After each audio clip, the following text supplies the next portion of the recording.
¿Qué viene a tu mente cuando piensas en las palabras pobres e injusticia?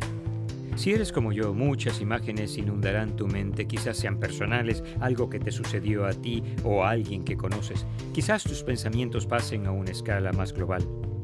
Mi mente regresa a los años 1933 y 1945. Bajo el liderazgo de Adolfo Hitler, la Alemania nazi participó en un horrible acto de genocidio. Pretendieron exterminar por completo a la raza judías de la faz de la tierra. En 1945, cuando el régimen de Hitler fue derrotado, 6 millones de los 9 millones de judíos que se calculaba vivos habían muerto. Pero hay más en la historia que debería inspirar a todos los seguidores de Jesús. Regresaré a este evento enseguida. Ejemplos así nos ponen los pelos de punta y nos hacen pensar en la siguiente pregunta clave. ¿Qué deberíamos hacer con los pobres y la injusticia?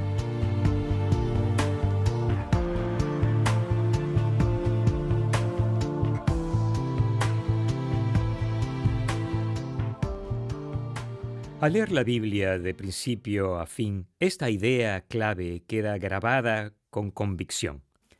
Creo que Dios llama a todos los cristianos a mostrarles compasión a las personas necesitadas. Salmos 82, versículos 3 y 4 nos hace un llamado y además conforma nuestro versículo clave.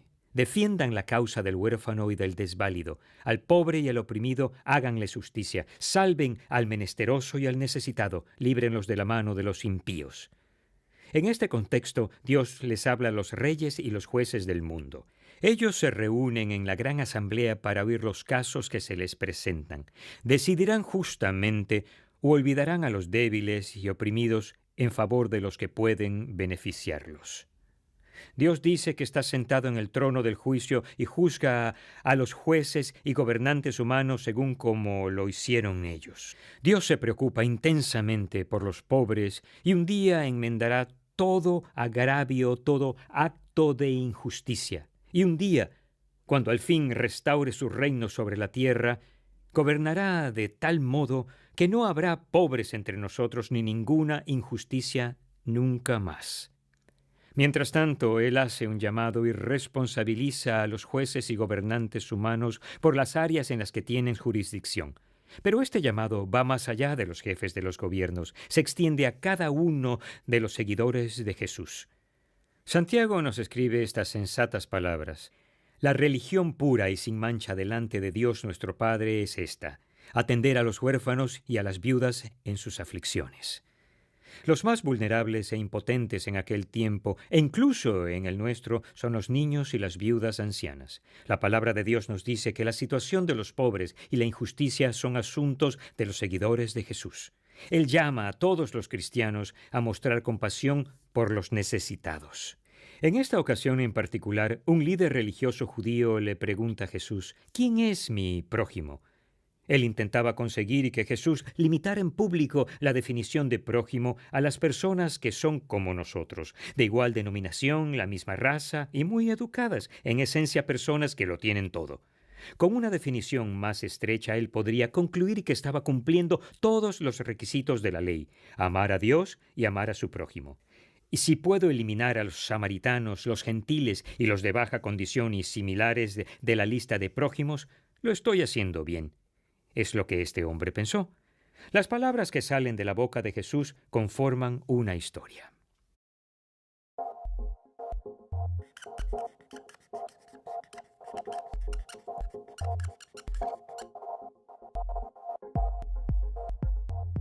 Cuando Jesús viajaba por Israel con sus seguidores, sanando y enseñando, las personas a veces le hacían preguntas sobre Dios y acerca de cómo seguir mejor los caminos del Señor. Muchas veces, Jesús utilizaba historias para comunicar lo que quería que la gente entendiera. En una ocasión, un hombre que era un experto religioso intentó probar a Jesús. Él dijo que sabía que la ley judía le ordenaba amar a Dios y amar a su prójimo. Sin embargo, este hombre le preguntó a Jesús, ¿quién es mi prójimo? Así que Jesús les contó una historia, tanto a él como a los que estaban a su alrededor. Bajaba un hombre de Jerusalén a Jericó y cayó en manos de unos ladrones. Le quitaron la ropa, lo golpearon y se fueron, dejándolo medio muerto. Resulta que viajaba por el mismo camino un sacerdote judío, quien, al verlo, se desvió y siguió de largo. Así también llegó a aquel lugar un levita, otro líder religioso judío, y al verlo se desvió y siguió de largo. Pero un samaritano, un integrante de un grupo de personas a quienes los judíos despreciaban, que iba de viaje, llegó a donde estaba el hombre y, viéndolo, se compadeció de él. Se acercó, le curó las heridas con vino y aceite y se las vendó. Luego lo montó sobre su propia cabalgadura, lo llevó a un alojamiento y lo cuidó. Al día siguiente, sacó 2 monedas de plata y se las dio al dueño del alojamiento.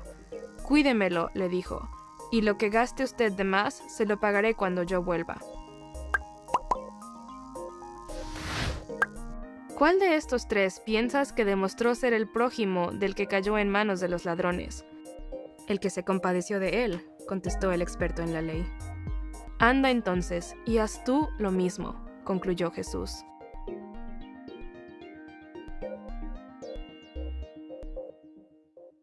Nadie pasó por alto que los 2 individuos que habían ignorado por completo al hombre necesitado eran líderes religiosos y que quien ayudó al hombre necesitado era un samaritano, una raza que los líderes religiosos judíos menospreciaban. El ámbito de la ayuda es práctico e implica la excelencia, una relación personal y sacrificio. Jesús luego replantea la pregunta original. ¿Cuál de estos 3 piensas que demostró ser el prójimo del que cayó en manos de los ladrones? «El que se compadeció de él», contestó el experto en la ley. «Anda entonces y haz tú lo mismo», concluyó Jesús.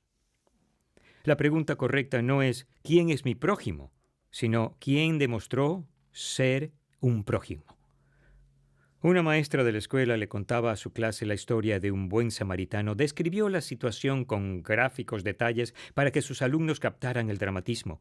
Y le preguntó a la clase, si vieran a una persona a un lado de la carretera herida y sangrando, ¿qué harían? Una de las niñas rompió el silencio. Creo que vomitaría.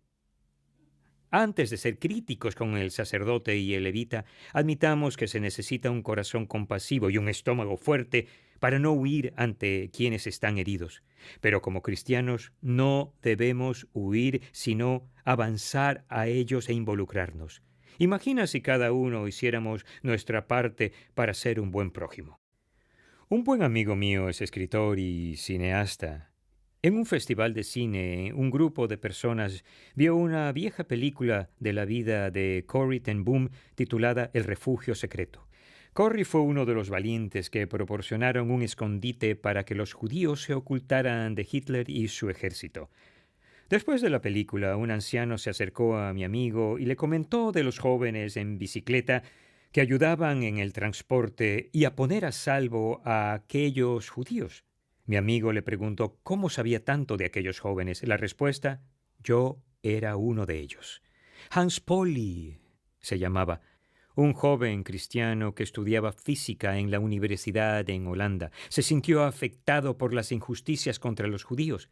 Hizo lo mismo que un puñado de jóvenes estudiantes cristianos. Dejaron la universidad y se unieron para hacer algo al respecto. Al final, muchos de aquellos estudiantes perdieron sus vidas, pero fueron los responsables de salvar las vidas de cientos de judíos que vivían en Holanda. Durante varios años, Hans contó esta historia con largas conversaciones con mi amigo y el meticuloso diario que guardaba.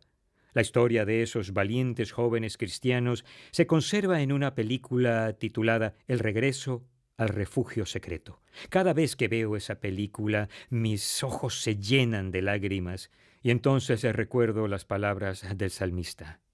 Defiendan la causa del huérfano y del desvalido, al pobre y al oprimido háganles justicia. Salven al menesteroso y al necesitado. Líbrenlos de la mano de los impíos. Alguien calculó que el 5% de la población participó en matar a los judíos. Solo otro 5% de la población se puso en pie para detenerlo, pero el 90% de la gente no hizo nada. Nada. No hicieron nada mientras seres inocentes eran perseguidos, torturados y asesinados. Jesús llama a sus seguidores a integrar ese 5% de los que hacen algo para ponerse al lado de los pobres y contra la injusticia. ¿Estás dispuesto?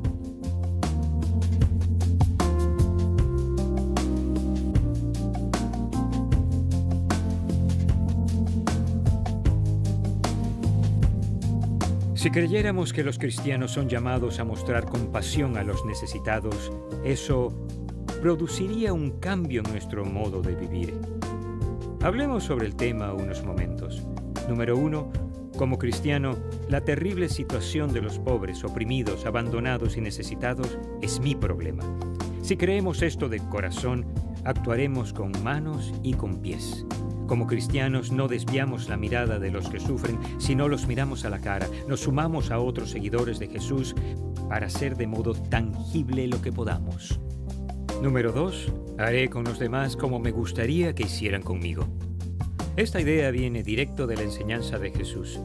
Es una regla buena para vivir. Si ves a una persona necesitada de quien se estén aprovechando, pregunta, ¿y si ese fuese yo? ¿Cómo esperaría que alguien me respondiera? Solo actúa según tu respuesta. Y hay una frase vieja pero buena. Número 3. A las personas no les importa lo mucho que sé hasta que saben lo mucho que me importan. No estemos entre los sacerdotes y levitas inteligentes que se alejaron del hombre necesitado. Si vivimos con una compasión del corazón, podrían escucharnos cuando compartimos con nuestra boca la verdad de Jesús. Nuestra responsabilidad se extiende de tener solo una relación con una persona necesitada, ayudándola y tratándola con dignidad, dándole un vaso de agua fría en un día caluroso, a incluso dar nuestra vida para salvar a los pobres, los que sufren, a los oprimidos. Si el corazón está en el lugar correcto, Dios nos dirigirá a los que haya planeado de manera específica que ayudemos. Siempre que se preguntan, ¿dónde está Dios cuando se trata de los pobres y la injusticia en la tierra? La respuesta debería ser, miren al pueblo de Dios, ellos están justo en medio de eso. Ese es nuestro llamado. Si lo crees, repite conmigo esta idea clave. Creo que Dios llama a todos los cristianos a mostrarles compasión a las personas necesitadas.